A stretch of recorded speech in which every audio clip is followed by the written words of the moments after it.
is a minute early, but we're going to go ahead and get started. I'm Jay Carpenter, founder of Desert Blockchain, and Jason Horton is here as well, who's the co-organizer of Desert Blockchain.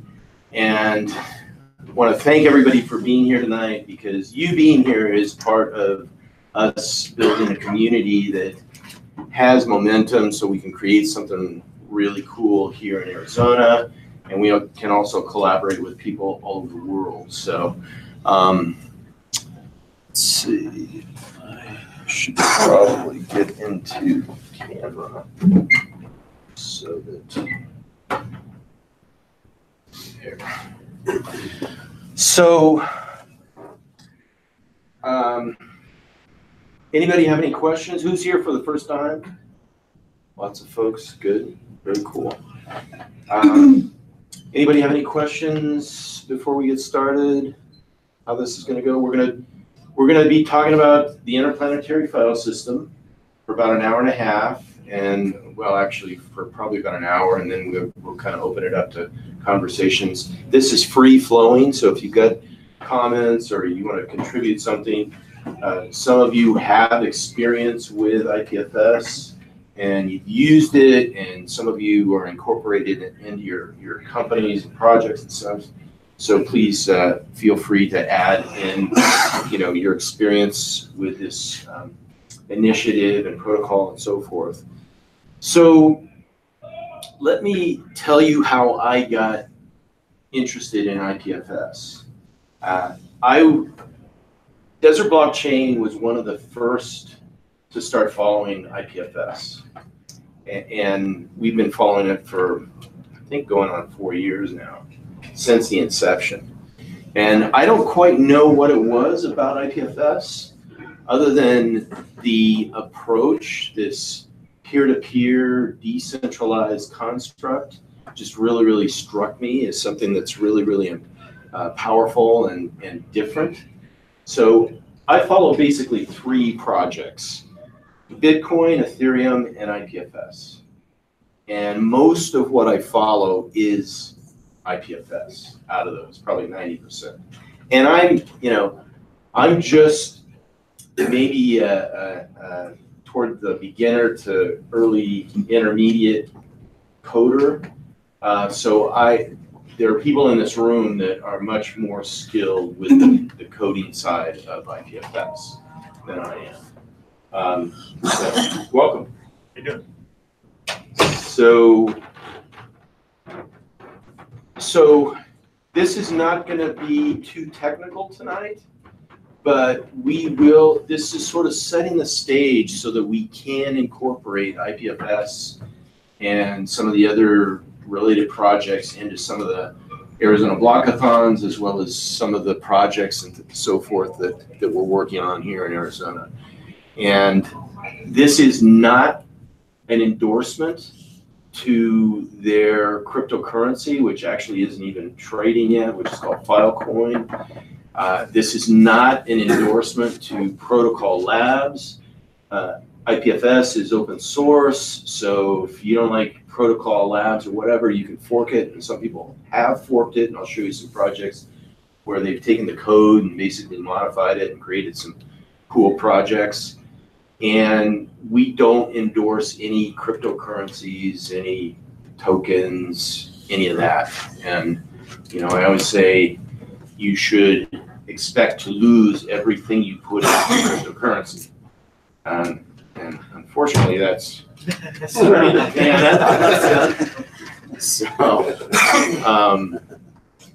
Anyway, and by the way, I think that tokens and cryptocurrency are a phenomenal way to fund startups.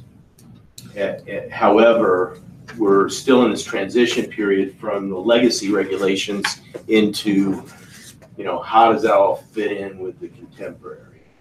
So it's a really exciting time. So does anybody have any questions at this point? All right, so one of the things that struck me about IPFS was the founder, Juan Benet. And I circulated some videos as part of this event. And if you didn't get a chance to see his TED Talk from 2016, I highly recommend it, because he really lays out this grand vision that not only is incredibly ambitious, but I think incredibly profound in terms of the impact that it could have. And I think this is kind of a fortunate project in that you have this sort of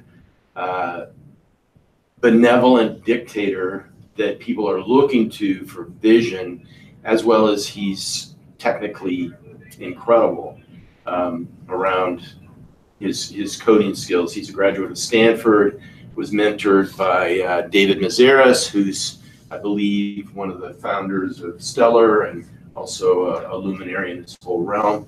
So that's one of the things that I like about IPFS. The other thing, although this is not an investment in any way, shape, or form, but they are well funded. Last year, IPFS, or excuse me, Filecoin was the biggest initial coin offering for the year.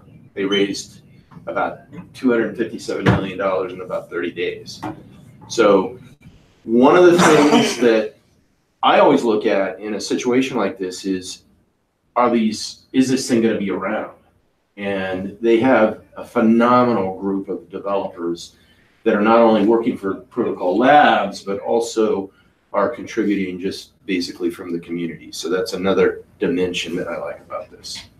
So what we're going to do tonight is we're going to start off by me basically going through a presentation by David Diaz, who is the lead developer for the JavaScript implementation of IPFS.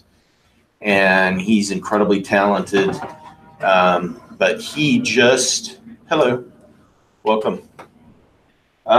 He just did this presentation at an event called TADHack, which is telecommunications application developments in Lisbon. This is a global, basically, hackathon that happens from time to time. And he put together this presentation, and I got his permission to basically, go over it with you and step through it. But, I really couldn't improve upon the presentation that David did. So let's go ahead and jump into that. And this should shed a little light on what Protocol Labs is.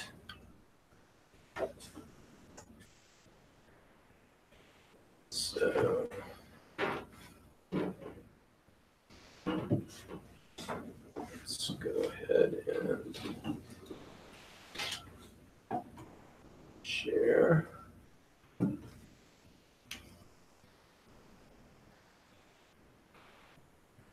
Okay, cool.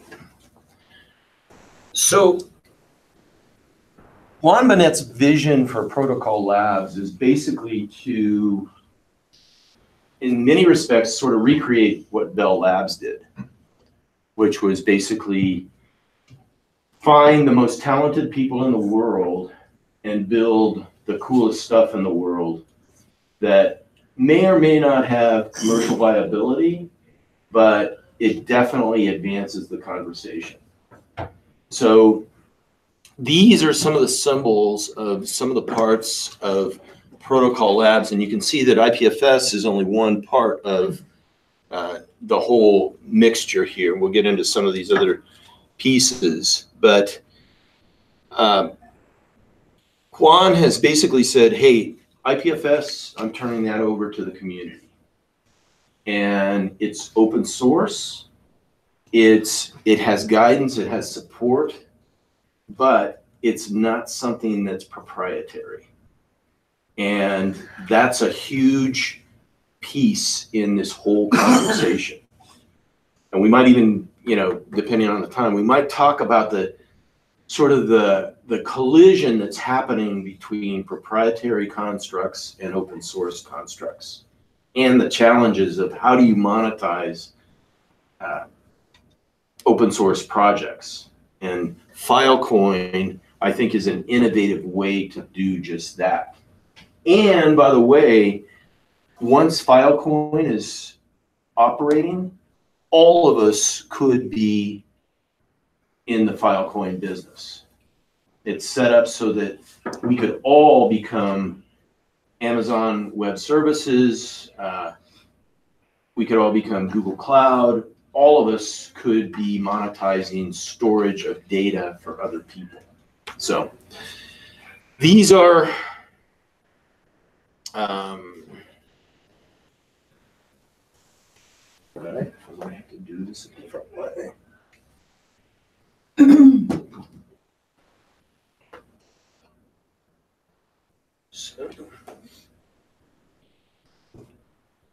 So we're not going to go into that. This is a glimpse of David's talk at TADHack in 2016. No, excuse me, yes, 2016. And one of the things you might be asking yourself is, what does this decentralized peer-to-peer protocol have to do with telephony? Well, it has to do a lot with telephony.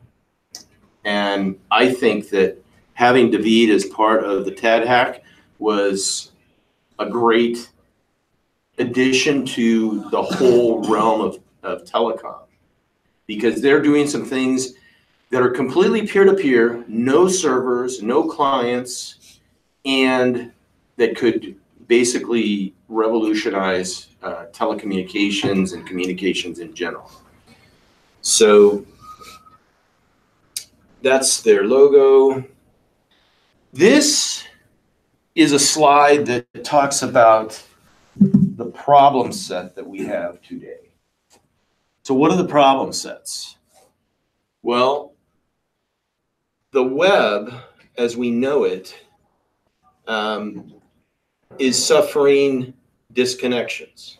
And what do we mean by that? Well, it's possible to shut down the web. And we saw that in Turkey. And we've seen it in other regimes where something happened politically and they were able to shut down the web. Bandwidth is a problem. As we flood the internet more and more with video, and video becomes 4K, we're going to have a problem with bandwidth. And this is something that I'm sensitive to coming from a telecom background, because they're just throwing more and more bandwidth at the solution, and they're not really looking, or at the problem, and they're not really looking at the solution.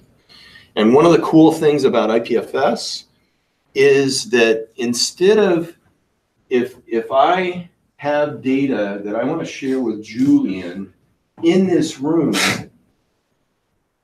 right now, I send content to Reston, Virginia, and then it comes back to Julian, who's sitting 5 feet away from me. That's crazy.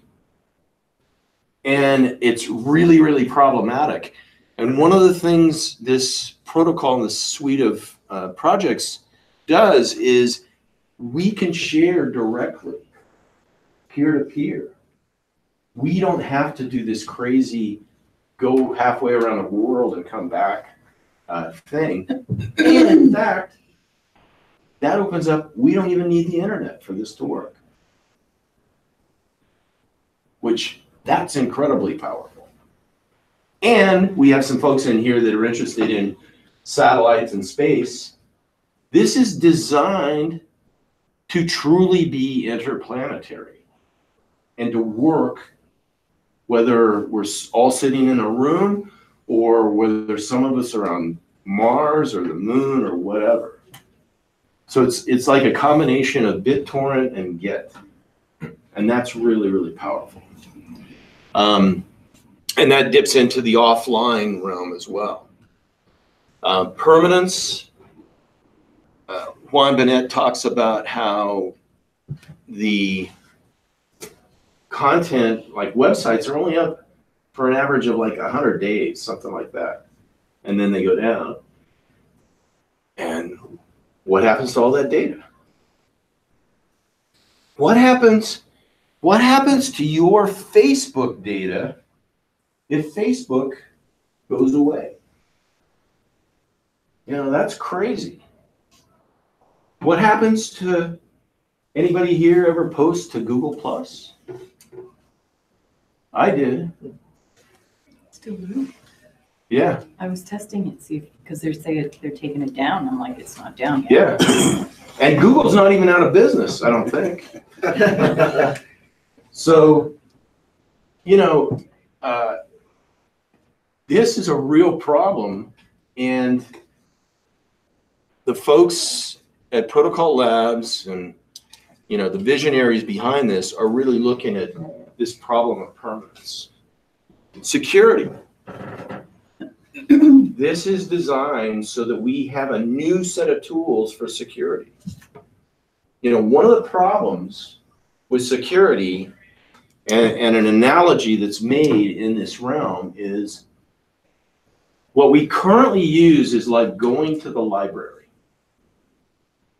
If I want to read a book, you know, War and Peace or whatever, I have to go to the library and look on the shelves and see if a copy of War and Peace is on the shelf. Well, this plays into security, because if I can get into the library, if I can breach that outer layer, I've got the whole library at my disposal. IPFS is designed to make it more contained and in compartments, so that, you know, you can encrypt some of the content. You don't have the whole run of whatever's behind that perimeter wall. That's a big, big deal in security. IoT, this is designed so that there's something called PubSub, publish and subscribe, which is really, really powerful. There's somebody in town who's really leveraged that and basically just had their company bought by one of the leading virtual reality, augmented reality firms, and control. So this, I believe, might be the Turkish flag. And what happened was, in Turkey, they took down Wikipedia because the government didn't like what the people were seeing on Wikipedia, which is a kind of a freedom construct. Well, the folks at Protocol Labs got busy and they reconstructed the Turkish Wikipedia on IPFS, and it couldn't be breached. So, and they've done that in some other situations. So those are some of the problem sets with what we currently rely upon more and more. If I look back like 10 years on what my life was like then versus what it's like now related to the web, it's like my life is becoming more and more dependent upon this connectivity that we call the web.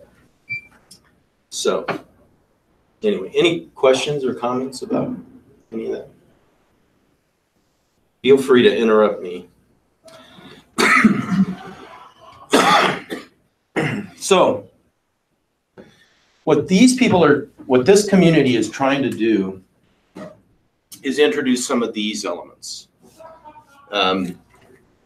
Make our connectivity work even when we're offline. Make it distributed. Make it peer-to-peer, so no more reliance upon servers and clients. Make it permanent. Make it secure. Make it faster and smarter. So one of the things that's possible with this is a pretty high degree of programmability. In fact, this whole initiative currently does not use a blockchain. But you can build blockchains with it. And there's some like starter blockchains that are showing up on GitHub using IPFS, where you can start to build your own blockchain using IPFS. And Filecoin will have its own blockchain.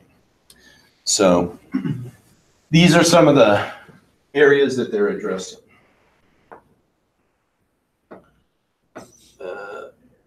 This is a key part of what we're talking about. So what we have today is location-centric. So if we want some sort of information, we have to go to a server that is serving, or a set of servers that's serving something from, in this case, example.com, which then is translated into an IP address. And then hopefully what we want is in that location. So this is all address centric. This is like that library analogy. We have to go to the library. We have to hope the content is there, and we have to pull it out and then use it. This is a different construct. This actually takes War and Peace and does a hashing algorithm on it, and it could be a different hashing algorithm. It's built so it's not dependent on any particular hashing algorithm, but it creates something like this, which is effectively a fingerprint. It's an identifier, and that becomes the address that we look for.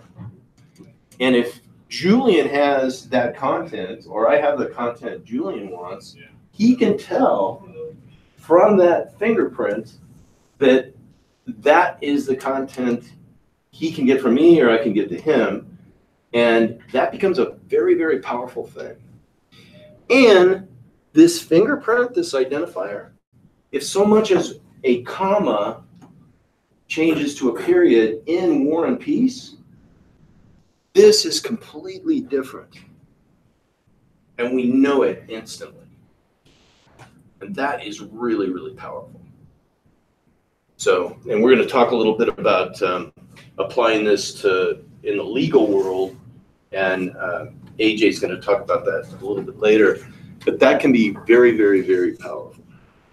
So this is a different way of approaching networking, content delivery, by focusing on the addressing. So he goes in. There are two versions, primary versions of IPFS. One is written in Golang, which is this gopher figure. That's the reference implementation. And I'm getting my arms around Golang, but I'm really, really impressed with that particular language. And the other is JavaScript. So that this JavaScript is basically the language of the web. And David, who did this presentation, is the primary developer for the JavaScript version. And he's building it, and they're building it so that this can run in a browser, which becomes very powerful. So anyway, those are the two flavors. And yeah, here he talks about the browser capability. Won't get into that. Won't get into the clustering. That's kind of a precursor to the Filecoin. There are web UIs, so you can build. A lot of people look at this and they say, well, this is just a static content server, but it's much more dynamic than that. So let's see. Okay, so here are some of the existing projects that are using IPFS. So most of the projects that we've been accustomed to in this space, people write a white paper, they tell a story, and then they raise 100 million. or 200 million or 5 billion. And they say, once we get the money, we'll build this. These people have built it. And it's actually in production, it actually works, it actually serves a purpose. That's another big distinguishing factor of Protocol Labs and IPFS. So this project up here, which I don't want to butcher the name, it looks like Alaska, but it's something else. It's like a social network.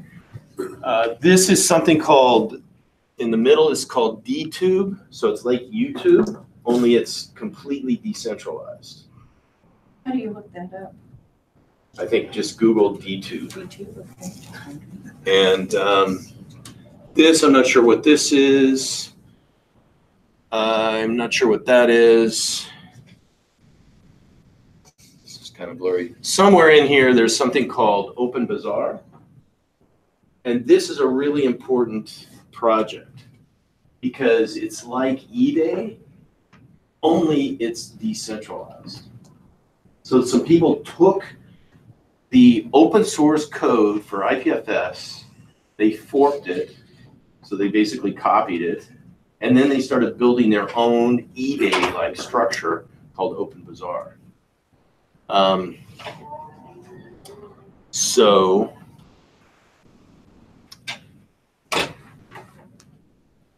Hello.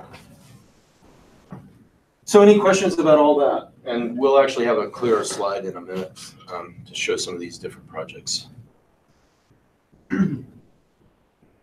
Okay, here's some of their logos.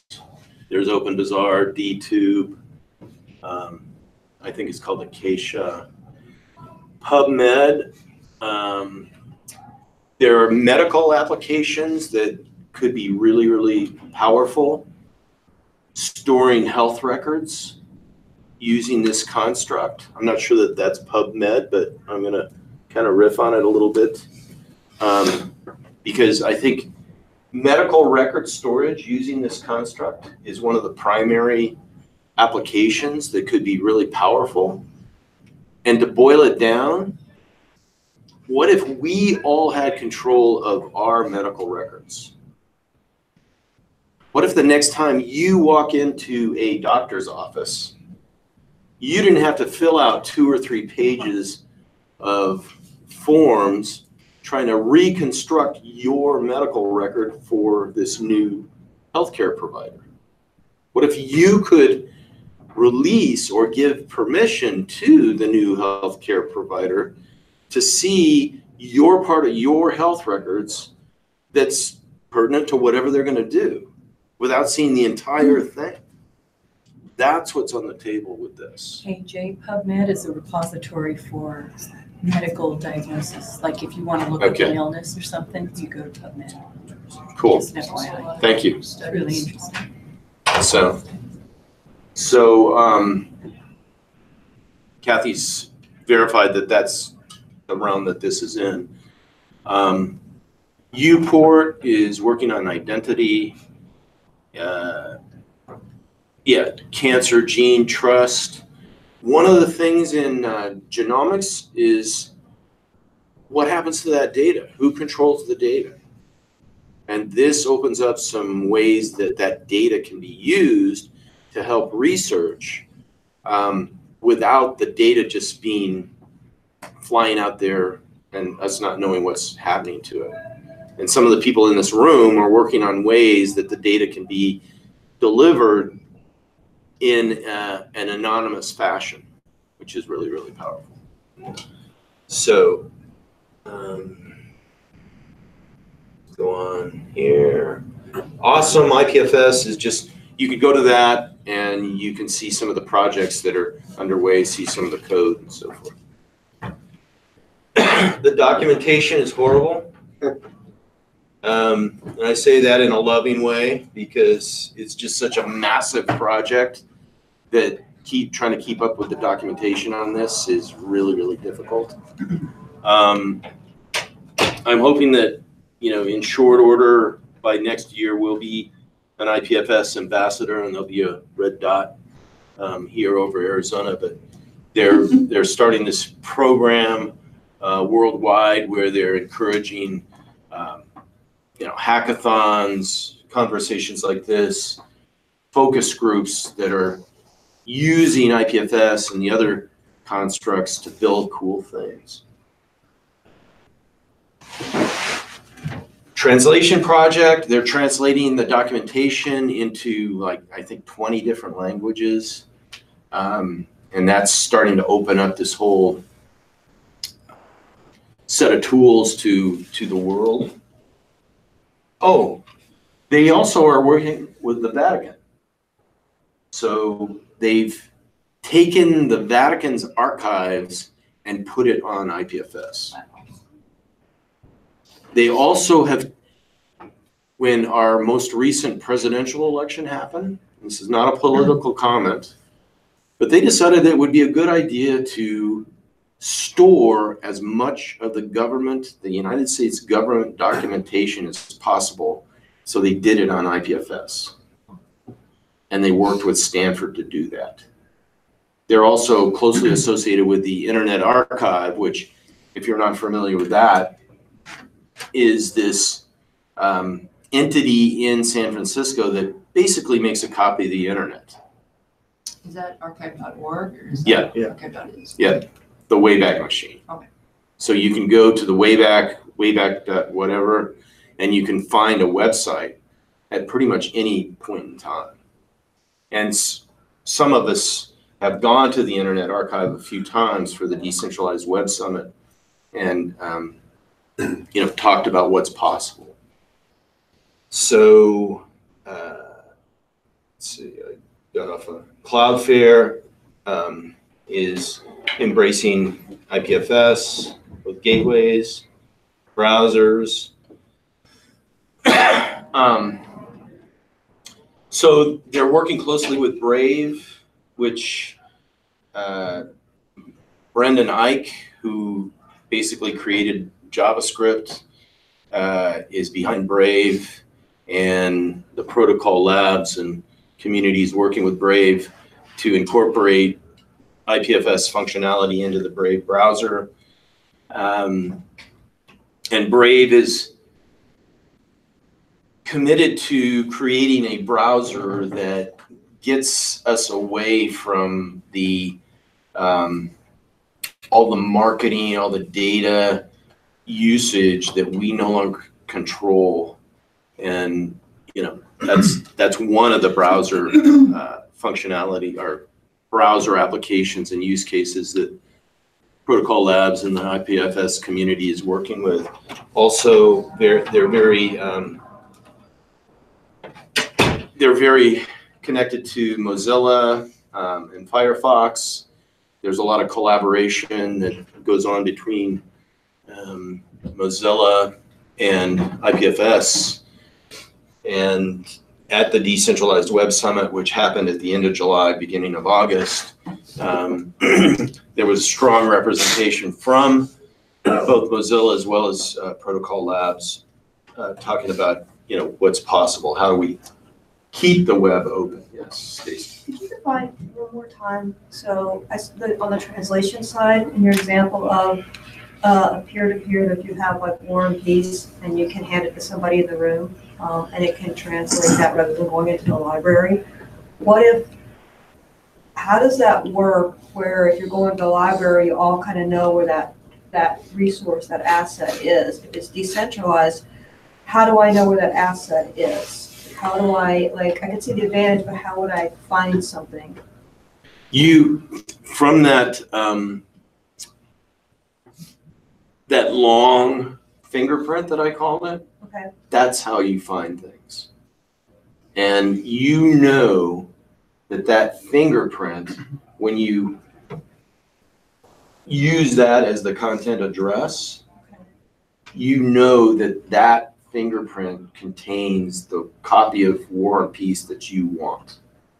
Has the integrity of it hasn't been tampered with. And if I have a copy of the War and Peace, you can look at that identifier, that fingerprint, if you will, and you can trust you can get it from me. Okay, and then once you get the content, you can do an audit basically, where you run it through that hashing algorithm to see if it matches that fingerprint.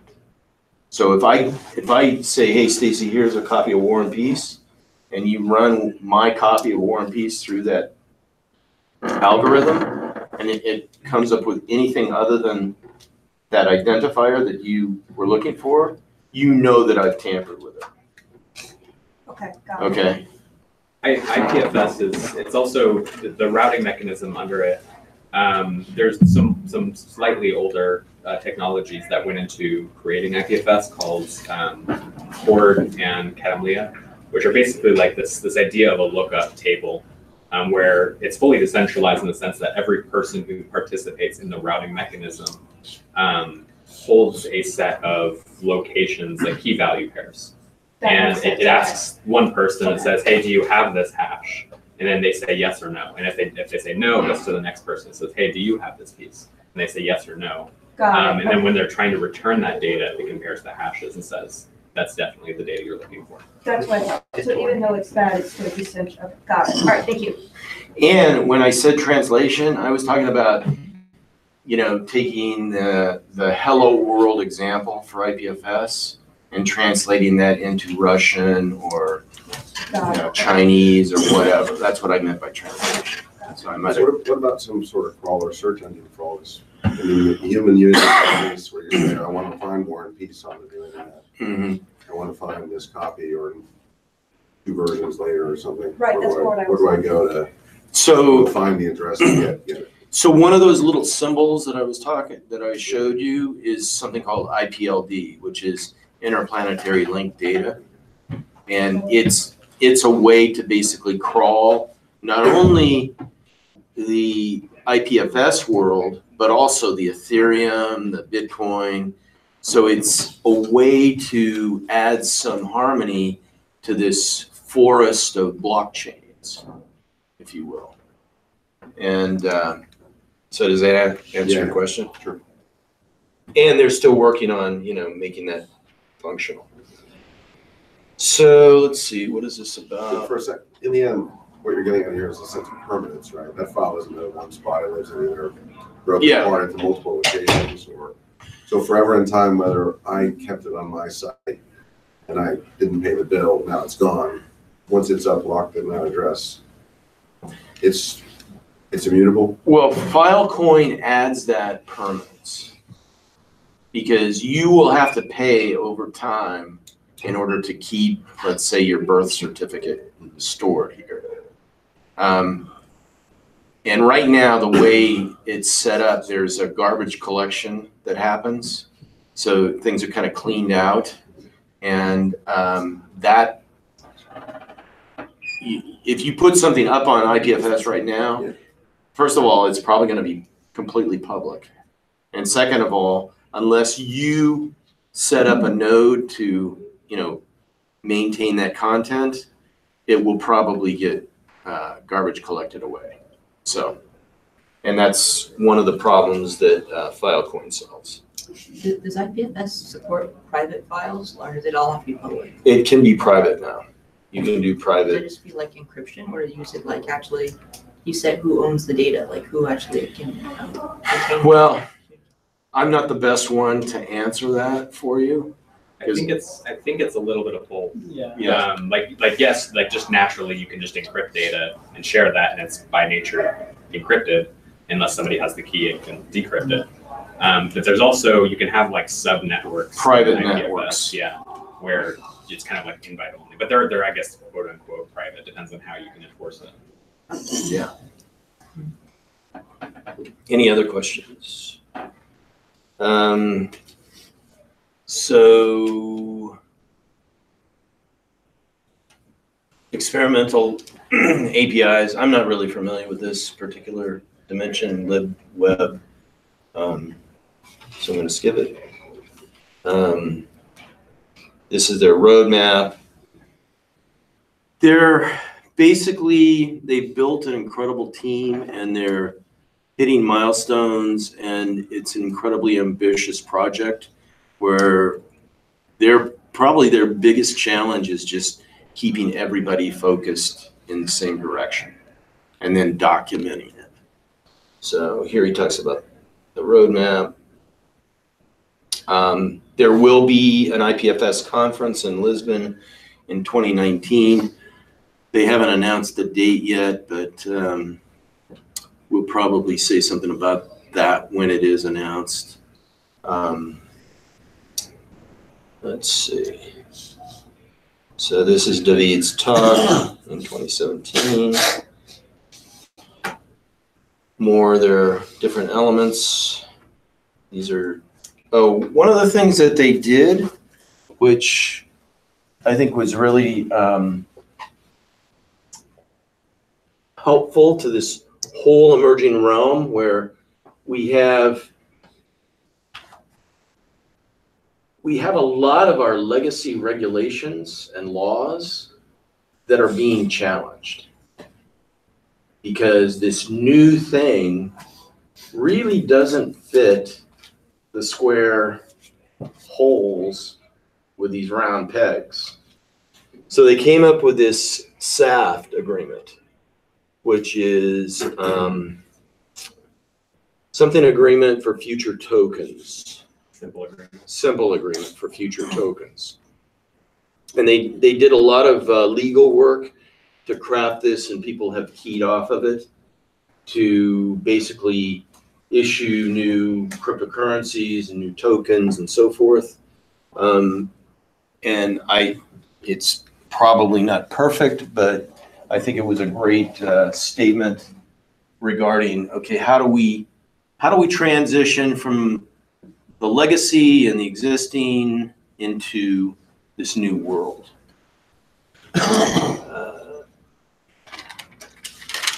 So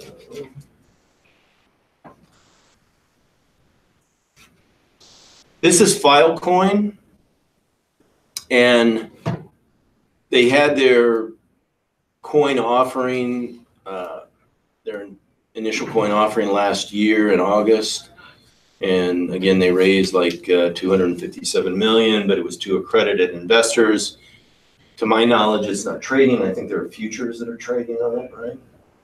And this is the mechanism that creates new opportunities for monetization for all of us in this room, and also new challenges to the legacy cloud services like Amazon and Google Cloud and everybody else, Dropbox. So it's an interesting blend of open source with new monetization models. This is Protocol Labs, where if Juan Benet had his way, he would just basically be doing cool thought leadership and creating new breakthroughs in the legacy constructs. They're fostering like community projects. They've got like 5 million to go to research projects, and I guess they've issued about 400K to different projects. So if somebody has a project and you'd like to go in for funding, they would definitely be open to that. They're closely associated with Stanford. There's something coming up in January that I just sent out a notice to today called we call it BPACE. It's blockchain security and protocol engineering, something like that. Some of us went to it last year. Really powerful presentations and so forth. And Protocol Labs was definitely active in that. So true to Juan Benet's roots, they're forming alliances with Stanford. And as I mentioned before, they worked with Stanford to archive basically all the government documents they could get their hands on. There is a testnet apparently out on Filecoin. they had something called Lab Day in early August, which was like a little session that they had immediately after the Decentralized Web Summit, and Juan Benet basically unveiled sort of the first iteration of Filecoin at that point. So let's see, all sorts of stuff to keep track of. Yeah, programmable telecoms. I really haven't gotten into what you could do with the PubSub on this, but it's pretty exciting. David Diaz, who did this presentation, is an expert in something called WebRTC, which opens up video conferencing like a Google Hangout, pretty much peer-to-peer, anybody, anywhere. Once you know the address, you can talk peer-to-peer and do some really powerful stuff. Yes? So coming from the telecom industry, do you see this slowing down or speeding up the transfer of data? Because I feel like, and a naive question, I'm new to this whole world, so I apologize. But if you've got your data out on different nodes or distributed, Mm-hmm. do you see it being interrupted if we're trying to get a copy of that? I think, book, or like, how do you see that? well, I think without a doubt, the amount of data that's being produced is growing exponentially. So I don't know if you're talking about that, but let me draw another analogy for you, or another historical way to think about this. So coming from the telecom world, it used to be that a telephone call was very distinct from a radio broadcast, which was very distinct from a television show, right? And that's like mid-95 or whatever. And they were regulated differently. We consumed them differently. They were priced differently. There were different business models. Then all of a sudden, this thing called email came along, which was just the first killer application for the internet, which was an even bigger deal. And akin to how cryptocurrency is sort of the first killer application for this decentralized construct that we poorly call blockchain. But turning the clock back, all of a sudden, a telephone call became almost indistinguishable from a podcast, which became indistinguishable from a television show. And there was this massive blending together, sort of a melting together of all these things that were very different in the past. Well, this, IPFS, is accelerating that melting together. It's accelerating the melting together of, only this time it's not just data, it's also policy, and it's also business models. And it's melting our legacy geographic boundaries. That's really, really profound. We have never, in the history of human being, been more connected than we are at this moment. And these people, this project, or this set of projects, this suite of tools, is making that melting together and that connectivity and that connection, that relationship we have to every single other human being on Earth, even tighter. Does that make sense? To extend on that kind of analogy, when the web first came about, the main, and I guess probably the main reason why we even have routing and content like retrieval the way that we have now, there was effectively a routing problem. You had a backbone of the internet, and that backbone was tied into a few locations. And then we started to see things sprawling off of that backbone. But while the internet in the early days had that routing problem as its main primary thing, it's no longer the case that we have a routing issue. We've all got a smartphone, and we can easily connect to the peer next to us and that peer to the next of them. So while while that used to be a routing problem, it's no longer that. And if you think of how content is consumed today, if you go to YouTube and you're streaming a cat video, you're asking YouTube for that video, but so is every other person who wants to watch that video at the same time is asking it from the same source, and that same source has to distribute that bandwidth evenly to every single individual user. So I would say the trade-off that you get by switching to this mechanism is you potentially have a longer routing time, which I would say is not that much of an issue anymore. But you have a significantly higher throughput as soon as you find that connection.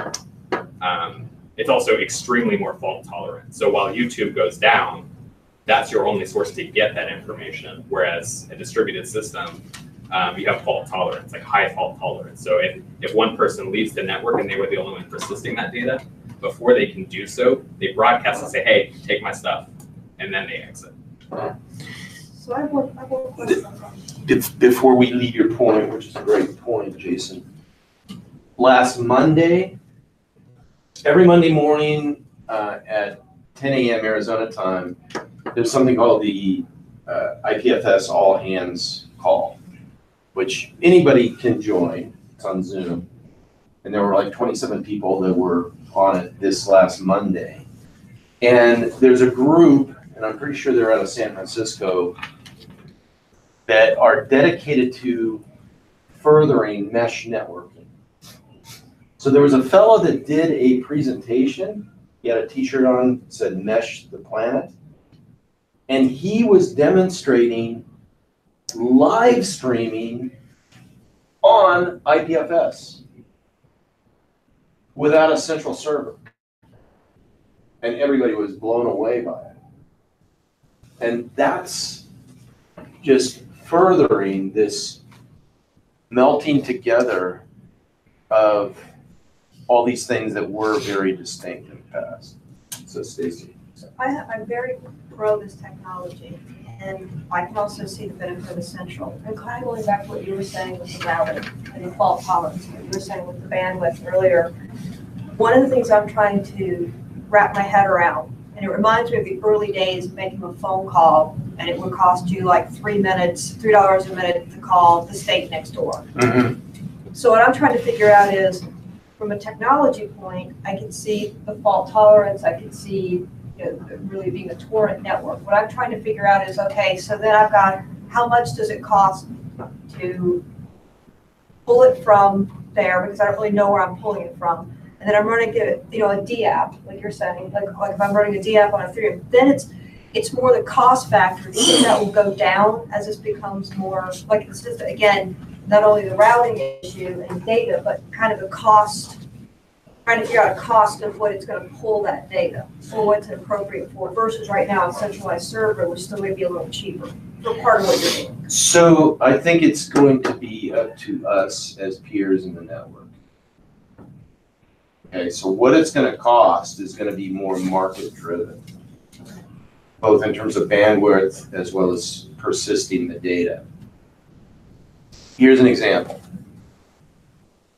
And I know some of you net neutrality folks are going to have your hair stand up on end on this, but I'm in a supermarket watching a toddler basically in a shopping cart watching SpongeBob SquarePants on his parents' iPhone while they're checking out. So I said to my wife, without a market mechanism to price that bandwidth and that data storage and so forth,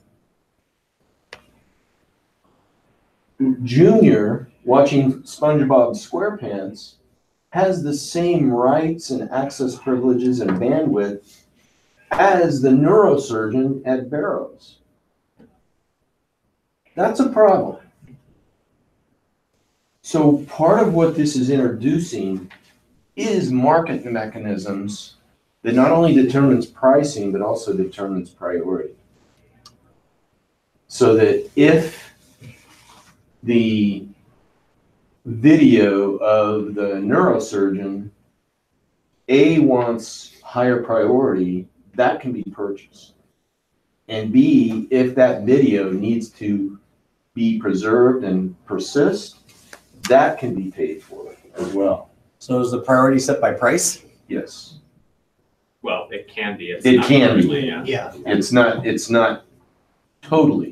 And by the way, I think this also puts in place a more liquid bandwidth and data storage market so that the price will be driven down. And if you're thinking about the optimization of how quickly or what the trade-off is versus like a centralized server, this technology is best thought of if you understand BitTorrent. Yep. This is basically BitTorrent with some new bells and whistles. That's what I'm thinking. And if you think about BitTorrent, it's like without a doubt probably like the single most efficient like data Extremely retrieval. efficient. But it depends, right? It's not always. Like sometimes you want to get it from a central server because no one else is saying, here, take this from me. Right. And so depending on that kind of trade-off, sometimes it might be the most efficient, sometimes it might not. Yeah. And we're always going to have centralized constructs. Absolutely right. So those aren't going away. Yes. I was going to say, speaking personally as a net neutrality advocate, the difference between this and, say, centralized telecom is that this is a distributed system that isn't a monopoly over a local region, whereas telecom might only have one pick, and that's kind of the big issue that I think a lot of net neutrality people have is it's a single point of failure effectively with telecoms, whereas this is a Great point. Can I ask a question? Yes. Sorry. What's the difference between like this and like ZeroNet or like library?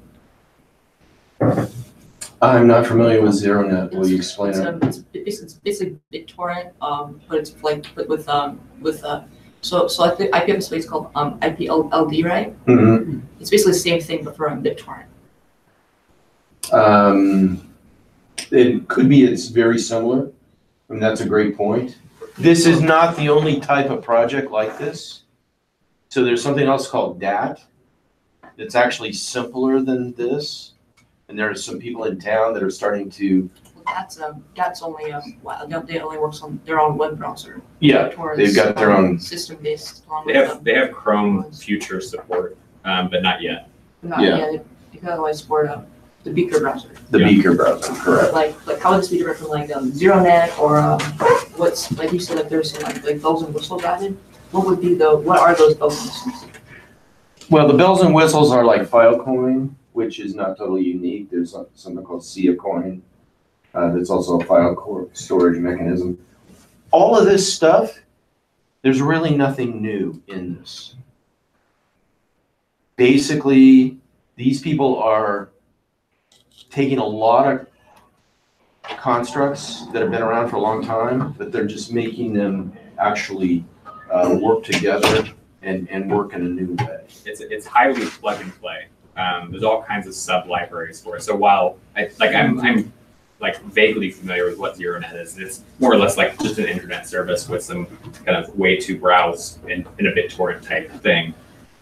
The IPFS, or really the Protocol Labs suite, is more like a bunch of independent libraries, which kind of plug together well for various different build, like for developers really to build decentralized things. Yeah. Does that answer your question? So it's more for like ease of use than like ZeroNet would be. It's like because ZeroNet's built on top of several different platforms. Well, this is like a all-in-one solution. So it's more like a protocol suite for building things than it is like a consumer suite. Mm-hmm. Yeah, based on the ZeroNet website, it seems as though it's highly dependent on Bitcoin, and it has some of the same assurances based on that central. Based on the Namecoin. Namecoin, yeah. Mm-hmm. So it's validated using the Bitcoin blockchain and the sort. Well, Namecoin's utilized for like IPLD. So it's like the domain registry for ZeroNet. So it really basically is BitTorrent running in the browser. Mm-hmm.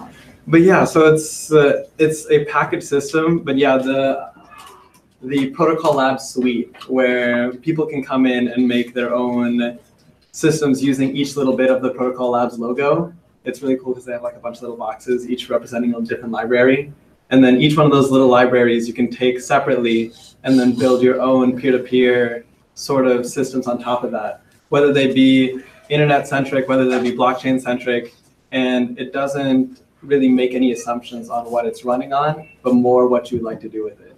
One of the probably easier ways to think about that is, I'm assuming, and I could be wrong, but ZeroNet would probably, if it's using like the Bitcoin blockchain or IPLD, it's going to be extremely kind of platform specific, meaning if you have some other external system that's, for instance, using a different hashing algorithm to do content addressing, they're not going to communicate super well. Like it's going to be really good at communicating with the thing that it's on, but it doesn't necessarily interop with other things. For instance, the protocol suites has this thing called multi-format or multi-hash, where it's effectively like just a way to connect different content addressed systems. So Ethereum to Bitcoin, Ethereum to IPFS, IPFS to Bitcoin, like just completely interoperable by creating hashes that are effectively part an identifier. Like this is where you can find that, and then also this is the content. Yeah. So you're bringing up a great point, because I've been real excited about Protocol Labs and IPFS and blah blah blah. They're not the only game in town, and these guys might go away. And there are other projects that are headed in the same direction. And what I'm most excited about is the direction, the decentralization, the peer-to-peer.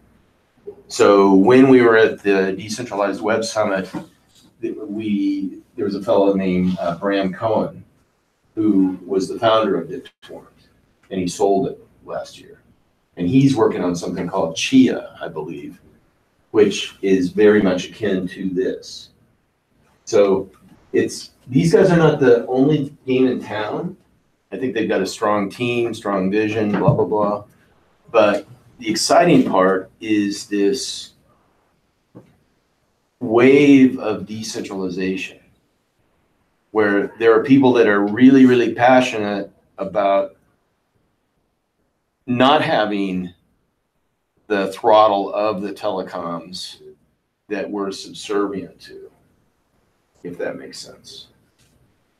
And by the way, I think the telecoms, as well as the banks, as well as the governments, as well as all of our legacy constructs that have been very centralized, they're in tune to this, and they're going to figure out ways to leverage this. That thing you said, Zero Library or whatever, is that a company? It's ZeroNet. It's I think it's a company. IPFS is not a company.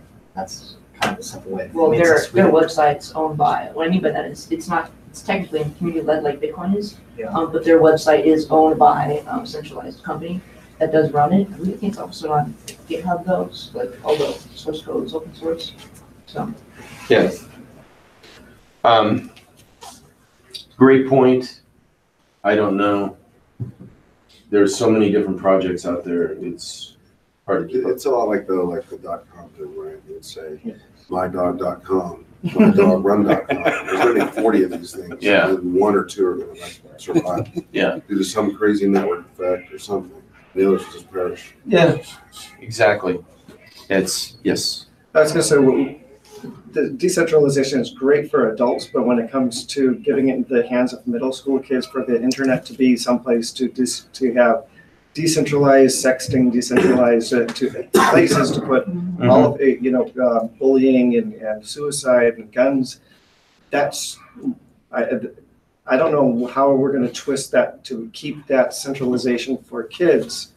I mean, they're just coming out with a smart software where right now, like, I can tell if a kid puts down, I'm going to kill myself in a email, it'll automatically read the school's Google Docs, all of anything he's written. And I can tell if there's a pattern, if he's bringing a gun to school, it'll tell that. That's great for centralization, but how will that snowball with kids? That's a great point. And my comment earlier about these things are melting together, what you're talking about is policy and governance. And those are some of the key areas that are ripe for innovation. How are we going to manage this stuff? Because the technology is way ahead of our policy constructs, our governance constructs, all that stuff. And just like any other technology that's introduced, there are downsides to it. This is not a panacea. This is not a silver bullet. This is gonna, as many problems as that will be solved by this, there'll be a whole new set of problems. And that's kind of part of what the excitement is here, is we've got an opportunity to look at those problems and see if we can propose some solutions to that. Yes. Don't you need like policy for consumer won't go onto the areas of policy? Yep. Because there's nothing to stop legal stuff. That's right. That stops legal that. Yep. Yeah, and that's one of the biggest areas of opportunity is the human interface. And that's what you're talking about, is how do you scale this up so that it works for all people? And that's what you're talking about as well. And that's an opportunity set in my view. And that's part of what this conversation could pull forth, is some ideas in this room. We've got a diverse group of people, and obviously from the comments, there's a lot of talent in this room. By coming together, having these conversations, the idea is we can spark some innovation in this area. And I feel like the trend of what we want out of technology goes in cycles. One day we want more visibility, one day we want more privacy. I wasn't very old, but I know that around 2001, after the attacks in 9/11, we really tightened up security and people were kind of happy with that. Then now we're getting more towards we want more freedom, we want less visibility. But again, you've got to look at both sides of every coin. And I think we are delving into technology that we know how to program it, but we don't know what it will do. Mm-hmm. And we are not talking to a lot of the policymakers and maybe getting their 2 cents. And I think we need to start. Well, the policymakers are part of this conversation, and we're fortunate in Arizona that we have policymakers with the vision to, instead of running away from these decentralized constructs, actually to start to propose some innovative policy. And you're part of that conversation. You're going to be talking about that in a minute. But the other side of this too is they went, like the great quote areas in the 50s, McCarthyism, everybody's running around talking about the atom bomb and worried about being blown up for about 30 years, and no one ever predicted the internet that entire time. Yeah. Everyone had all these crazy imaginations about where we were going. The reality is the most revolutionary thing that happened just happened right without even talking about it. Yeah. And this is starting a conversation, at least of saying, here's some data. Who owns it? Here's a picture of me. Is that mine or yours? Facebook and everybody in Google, which are billion-dollar businesses, they charge you nothing. That's theirs. Yeah. And they're exploiting it nonstop. So in this case, it's the beginning. I always think every generation makes something amazing. And they think this is great. Why would you need it? Yeah. And the next generation makes something, this is garbage. And they make something amazing. And it's like this. Yeah. This is right. This is the volume of that conversation is getting greater. Yeah. Go ahead, Scott. So I was going to say, with peer-to-peer technologies, you do have a degree of censorship resistance, but you also do have that, just because Bitcoin is peer-to-peer, that doesn't mean that you can't see what's going on. Bitcoin is actually extremely advantageous to law enforcement because it's effectively immutable and, it's traceable, linkable, and you can see what money goes where. So similar to this, if you're using a centralized service like Facebook's, assuming, they move to IFPS or whatever, they still have control over the website and the data that you submit. So, they can still create alerts or alarms. If someone enters this into our website, we send an alert to such and such device, or you can control the like endpoint devices, you know, like the kid's phone or whatever computing device. So. And I'd love to talk about some of the community initiatives when it comes to not censoring, but controlling what information's on the IPFS swarm.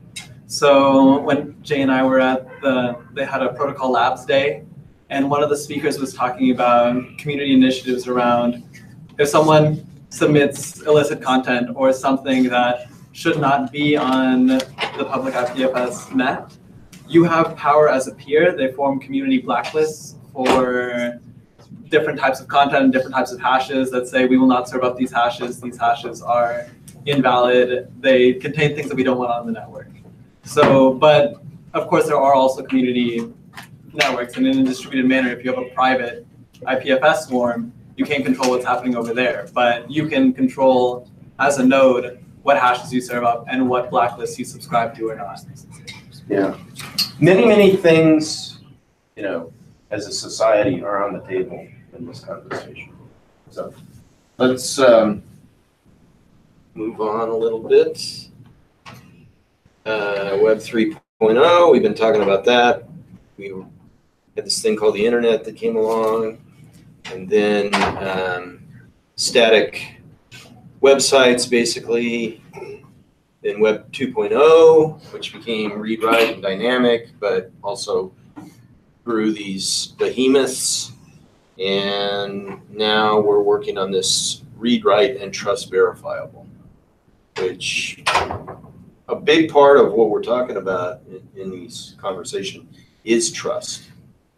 How do you get people off? How do you get the perception from the dark web, you said, to something that they see as valuable and that they trust and that you can verify? And that's kind of baked into some of the technology. So Web 3.0, we'll talk about that, linked data, blockchain, decentralized web. All these things are kind of meshing together and have, you know, different historical roots. Verifiability, open services. The incentive structures are changing, which touches upon the business models. Forkability is key. We'll go through these. Identity. This is a key, because a lot of what we're talking about in terms of, you know, who's doing what in this construct, who's being a bully, who's sexting, whatever, a missing piece is identity, which is kind of another word for responsibility. And that's a big area of innovation that's on the table here. And I can assure you that the IPFS community and Protocol Labs is very focused on identity. And it's certainly one of my major areas of focus. So I won't go into this. There are certain constructs like Sovereign. This is their scheme for identifiers and so forth. We could have a whole session on that. Yeah, these are different approaches to identity. This is actually from Lab Day, where these are the developers from Protocol Labs, and they're talking about building DApps. And the fellow on the left is working on CRDTs, conflict-free resolution data types, which is a very powerful construct. Okay, PeerPad, I queued up an example of PeerPad, but we're not going to go into that tonight. Browser extensions, again, that's taking shape. And then this is SpaceX. So they are truly, they have a vision of IPFS truly being interplanetary and working among the planets and wherever we explore. So let's see, this is just kind of a representation, kind of give you a sense of the community that's behind this. There are some really, really talented people that constitute both the people that are with Protocol Labs, as well as the people that are just contributing to this because it's open source and they love the project and they're interested in decentralization. That's pretty much it. So any questions there? All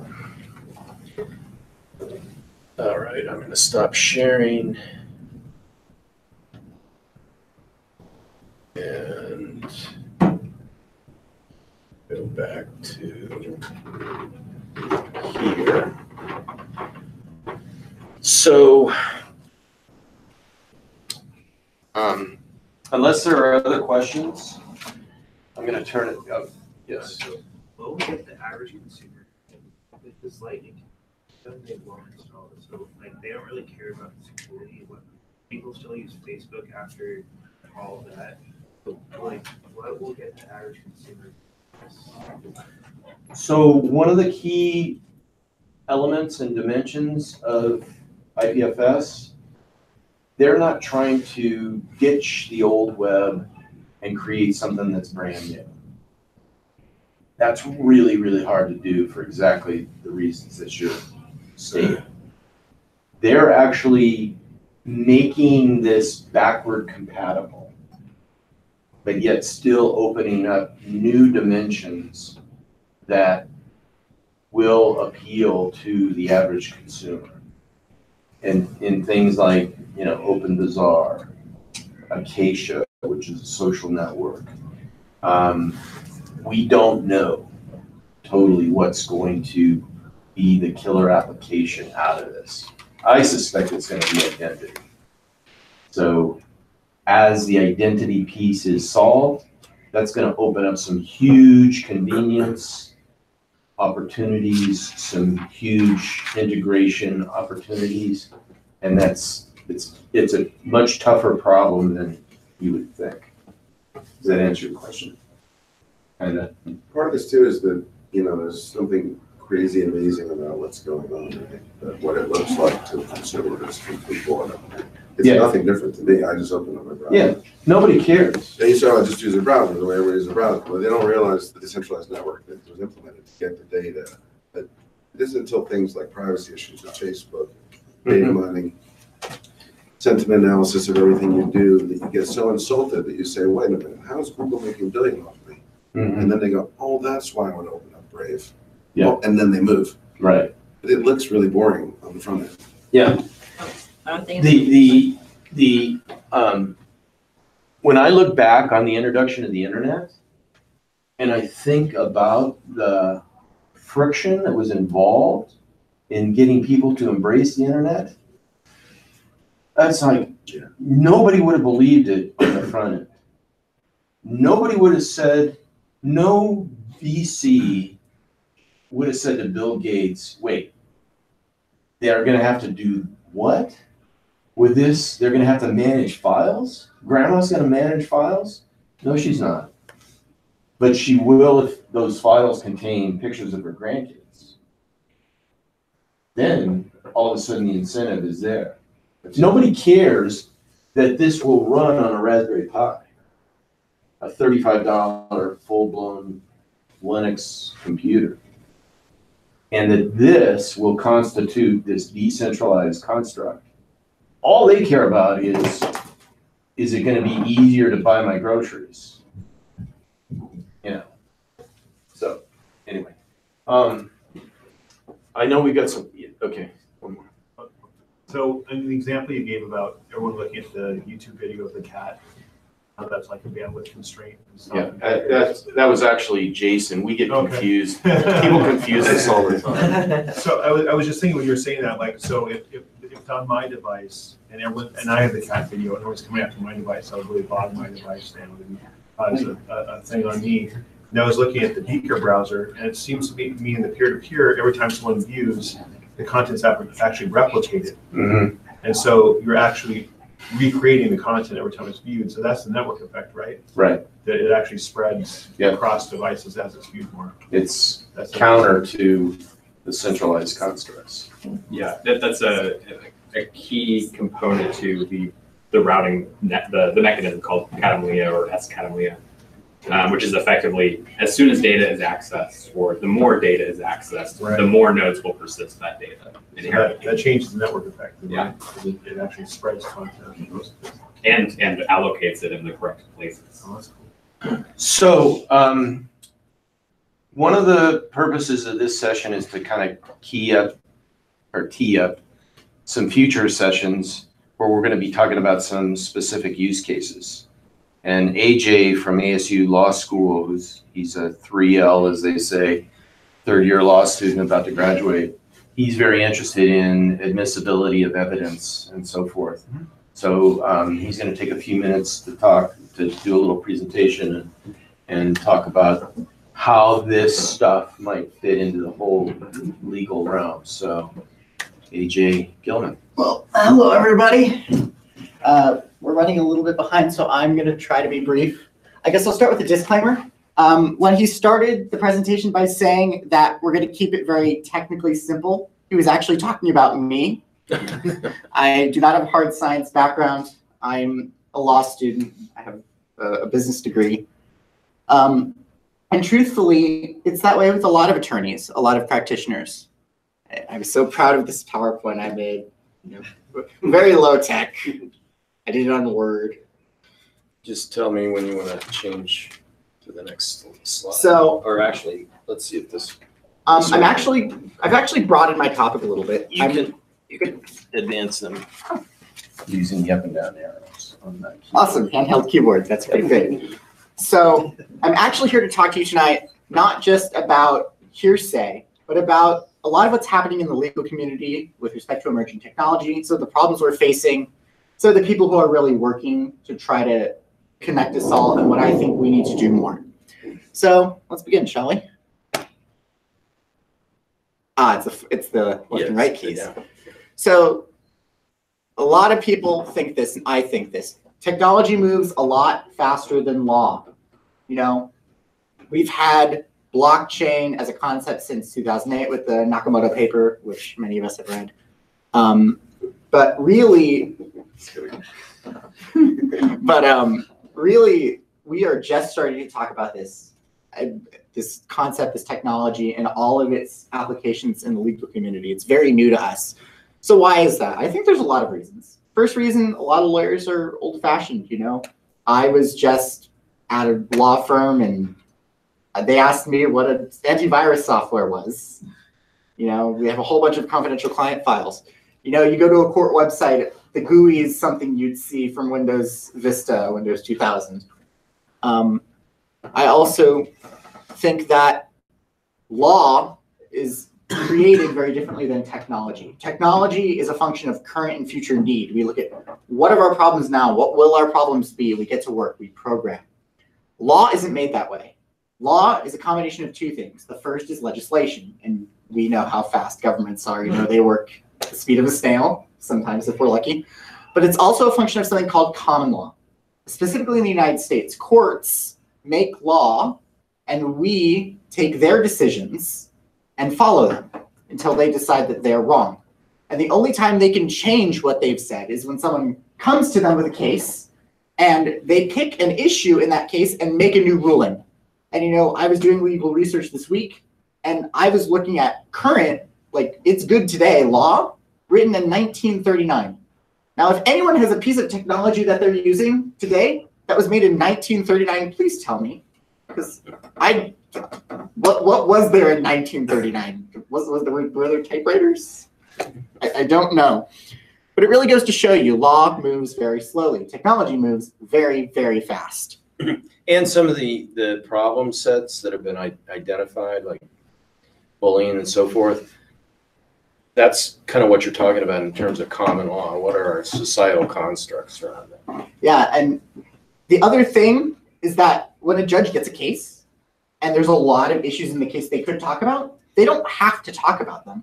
A lot of times you'll see a judge go, Well, this issue isn't really pertinent to my ruling. You know, if the person's guilty, if the person's innocent, I don't need to make this decision. And a lot of times you'll see judges who could make a really important, essential determination that will change law. And they don't, because they just don't want to look bad. They don't want to get the decision overturned. And unfortunately, it's not something we can change. They have that right. So where are blockchain and IPFS legally? Man, that's a bit of a tongue twister. So article I found recently, China's Supreme Court has officially recognized blockchain evidence as of September of this year. And that's great. That's a really great thing. But September of this year, 2008 paper, once again, we've got this 10-year gap. A lot happens in 10 years. However, we are starting to discuss these issues, and there are a lot of issues we are discussing. Again, I like admissibility. I like hearsay. I like a lot of these. Objection, Your Honor, this evidence is not good because something, something, something. We have decentralized autonomous organizations, which is what a lot of people are starting to call these blockchain networks and the groups of blocks and the ledgers. We've got a lot of jurisdictional issues.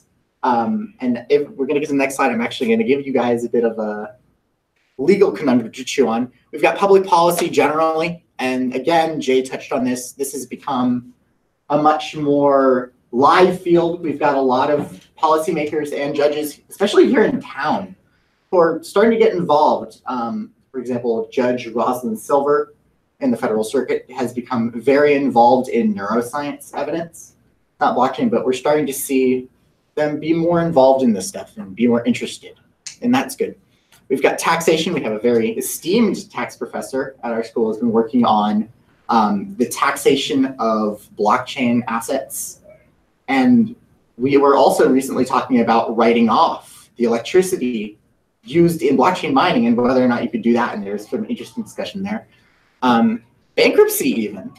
You know, when someone files Chapter 13, how do you track it? How do you liquidate it? Does it change between bankruptcy types? There's actually 5, 6 different types of bankruptcy. 5? There's a lot of them. But I figured I'd give you something to chew on. So let's see if I can explain jurisdiction in 1 minute. So not every court in the United States can hear any issue. If I go and murder someone here, you can't just randomly have me tried in Massachusetts. The reason for that is something called jurisdiction. It is when a court has the authority to hear and adjudicate a matter. More simply put, when can a court listen and when can they make the decision? Whose job is it? So there's 2 different types of jurisdiction. There's personal jurisdiction and there's subject matter jurisdiction. And we're not going to look at subject matter jurisdiction because that's an entirely different issue. But personal jurisdiction specifically has some interesting implications with blockchain, with IPFS, with any decentralized autonomous organization. So what is personal jurisdiction? Well, there's 2 kinds of it. And the first kind is general jurisdiction. That general jurisdiction, I can English today. That means you live in the state, you're subject to that state's laws, you're subject to that state's courts. It's very clean cut. That's not, you either are or you aren't. And, you know, residency may be a factor, but that's generally not the problem. Specific jurisdiction is a little harder. So we had this case called International Shoe. Basically said that if you aren't in a state or in a jurisdiction, but you do something that avails yourself to that state, you know, you sell something to someone in that state, you drive into that state and do something, you have availed yourself to that laws, and for that specific act or set of acts that you've availed yourself to that state's laws, you are now subject to that state's courts. And for that specific instance, they have that jurisdiction over you. And if the court can't prove one of these, they have no choice but to throw out the case. They have no right to adjudicate or listen. So let's ask a question here. If you have a blockchain, something run on IPFS, on a decentralized peer-to-peer network, who do you serve? Where are they located? They're not an organization. You know, they don't incorporate in the state of Delaware. You can't, you know, they aren't physically located. And just because one member of a blockchain or of any decentralized network does something in a state, doesn't mean that they know it's going to affect someone in another state. If I'm correct, you don't know the physical location of everyone on a blockchain. And it doesn't mean that you know how it's going to affect them. So proving that jurisdiction becomes very, very hard.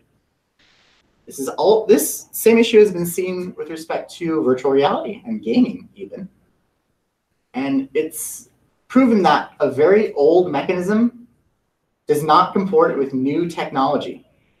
But since, as I discussed earlier, no one's really come forward and gone, blockchain, how do you treat this to a court, and the court hasn't made that determination, we're in the dark. We have no law. We can only speculate about what this is legally. So just a bit of food for thought. Cool. So I wanted to talk a little bit about ASU's Center for Law, Science, and Innovation. So this is the program at the law school where we really focus on these emerging technologies. We have a lot of working groups. We have special classes just on different types of technology. In fact, I'm taking the blockchain class this semester, which has been a wonderful experience. And Jay has come to speak several times. It's been great. And we have just a lot of very interested folks, a lot of great programs. And we're hoping to get people in the tech community more involved with us so that we can start understanding more these developments and in turn maybe providing some legal insight. So how can you guys get involved? So we have a meeting in January, as Jay was saying, and we're going to be gearing up a little bit more on IPFS and the law, blockchain and the law admissibility. We've got some people who are doing hearsay, which is a specific rule that prevents you from using certain kinds of evidence. We're actually talking about having it at the law school, which is a really, really nice building. It's downtown. It's really great. We also hold an annual conference on the governance of emerging technology and science, the GETS conference. A lot of really fascinating discussion happens there. And we are going to be covering a lot of very interesting topics this year. So if you guys want to inquire as to how to come to that, feel free to reach out to me or Jay. Last thing, we have a blockchain interest group. We actually have several now at ASU Law. We meet periodically. You can call in, but if you do come, we have pizza, and it's good pizza, by the way. It's not like Costco pizza, so it's worth coming. So, we've got a lot of discussion, but I just want to end with this. I think our problem is data connectivity. In fact, we are more connected data-wise than I think we've ever been. I think our problem is human connectivity. We like to hang out in our own little areas. Lawyers hang with lawyers, programmers hang with programmers. I think we need to start not doing that and start crossing disciplines and start mixing and exchanging ideas. I think it's the only way we're going to keep up, especially something that moves so fast. Absolutely. Thank you. I am available for questions, or if anyone wants to throw a tomato. Where would you find out about these? That's on the slide. But... Okay, so you can Google it. Unfortunately, you can't look it up on peer-to-peer yet. But you can also, I could try to forward you the information. Yeah, it's on the slide or something. Yeah. Why don't you post the way to sign up for the ASU distribution list for blockchain on the meetup site, and then we can, part of what we could put into place in 2019 is more of a unified repository for these different events, because things are starting to blend together, and AJ, U of A Law School, all the lawyers and the legal community is hungry to have conversations like this with the technical community, so we can benefit from each other's respective expertise. And we have a lot to learn. I mean, 2 months ago, if you had asked me about a Raspberry Pi, I would have told you I prefer pecan. But, All right. you know, Cool. So we're a couple minutes over. I apologize for that, but it's really, really awesome tonight. And thank you all for coming. Let's give everybody a round of applause. Our next session will be December 26th, which is the day after Christmas. And I think we're just going to have like a social someplace. And then January 23rd will be the law session. We're looking to have that at ASU Law School. So thank you all for coming. Thank you for contributing to the conversation. And let's create some cool stuff.